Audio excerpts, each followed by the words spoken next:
Welcome everyone. Welcome back to my channel. Khoramjai me apuna pu matam kuirabagi matungda aigi mukbangda mo ngasi gisina ne ahumrak subana ina namise. Siga ahumrak subana mamangi ani nambado amana chaba kandan makhon phajan yaramdre duga second suba ngarang nahan nambane bako aduduna ne chicken do black sesame seed hapaga black chicken do sembane bako thong bane ba sesame style do aduduga ne aina ne black sesame seed to kano to khang da ngatang kang na ngouba hana dagi roast tawbo ar male ba ko ina roast tawbo do dagi ne kano to roast taw ta khai ha pa do ne kha da na yen to cha ba sung ya da no hondo khre to na namdre do pa le tre ina sebum ga iron jai ne ba sebum iron ba go ina cha ga to ado ngasi mu na mai sine duga ngasi aina cha de se singju kobi waiwai singju duga sina yen che kangna hana thumga machuga hapaga to khaira thamaga thawda kangna ngauredana ko aduduga khara mulle har kanda lauthoga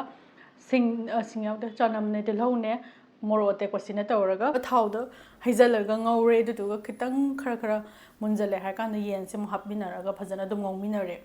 ado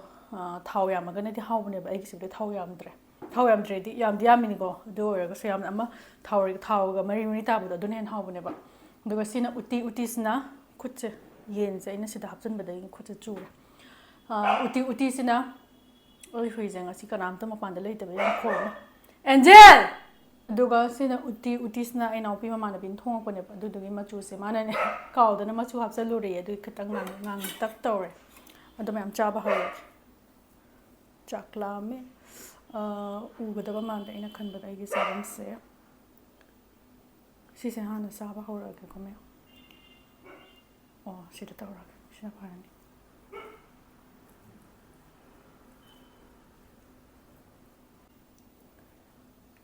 Mamadu hamba chakom first bite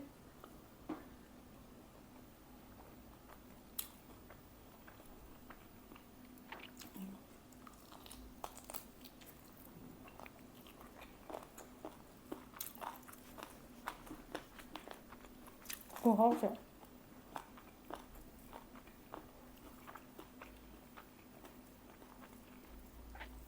Tawda ba hawta ba kai leina tra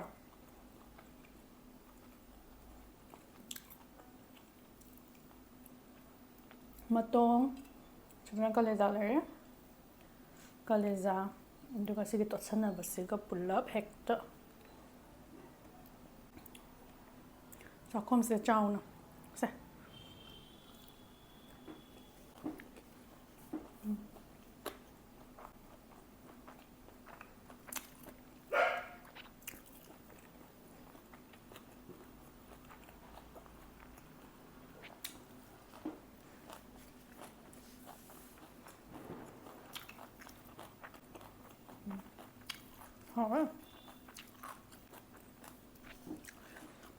Hey, sen video kam ta namdre mamangi video yada ba ni du da te ina ne sen ba gi sunna me ba ai yada to ge ngasi ngamre sen ba ga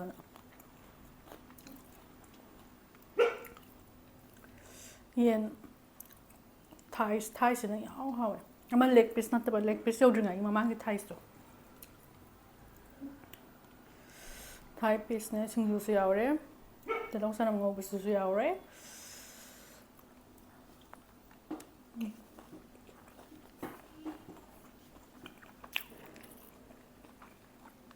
do morote pa angang ba hapa ne han hapa ne ngasi di later ba itu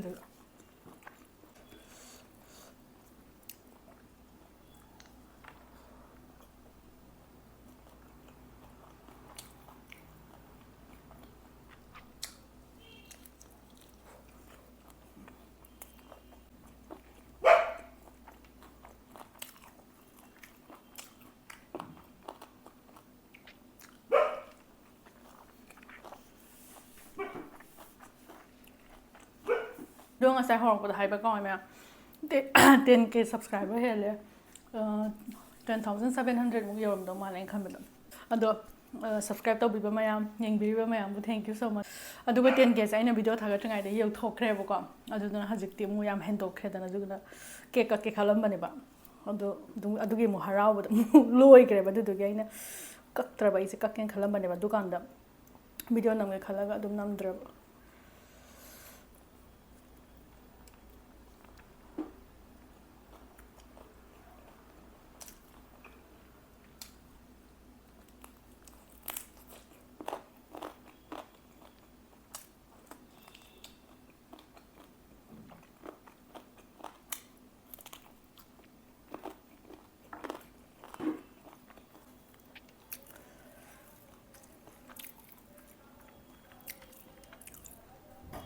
ꯁꯤꯡꯖꯨꯁꯦ ꯉꯁꯤ ꯁꯥꯏ ꯃꯣꯔꯣꯛꯁꯦ ꯑꯩꯅ ꯈꯔ ꯌꯥꯝ ꯍꯥꯞꯆꯤꯟꯕ ꯉꯥꯡꯅꯕꯅ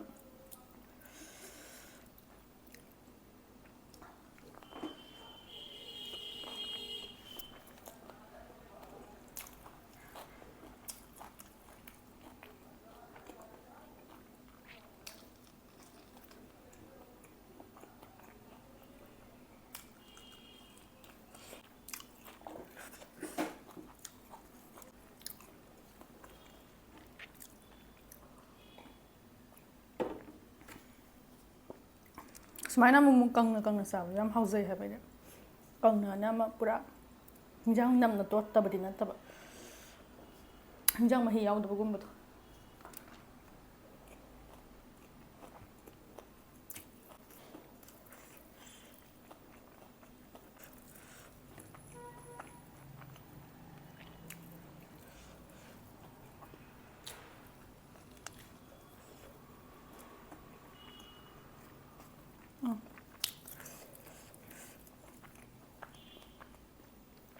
ꯑꯩꯗꯤ ꯂꯦग ꯄꯤꯁꯇꯒꯤ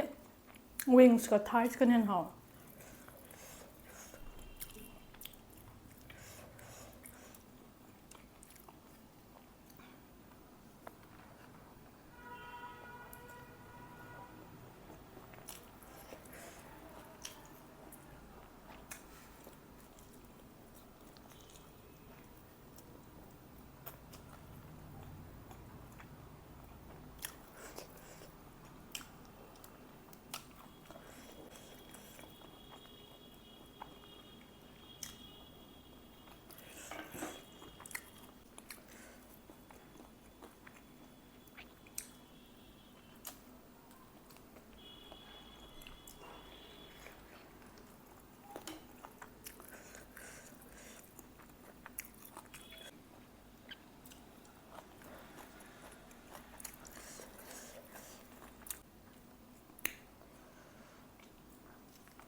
ꯑꯩ ꯁꯝ ꯀꯛꯄꯗꯒꯤ ꯉꯁꯤꯅ ꯑꯍꯥꯟꯕꯅꯤꯀꯣ ꯑꯩꯅ ꯚꯤꯗꯤꯑꯣ ꯅꯝꯃꯛꯏꯁꯦ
ꯍꯥꯎ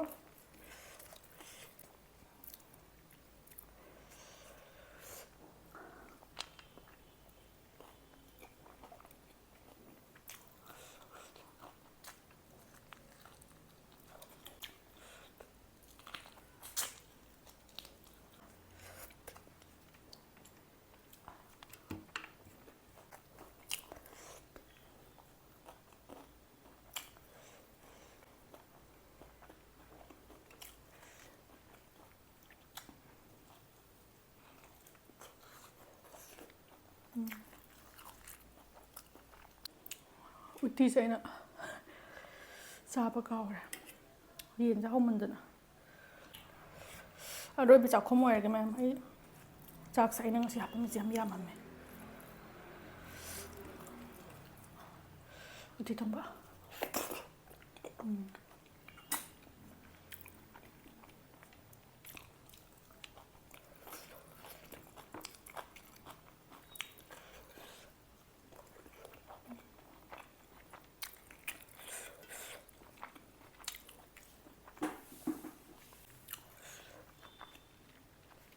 시행도 무슨 하.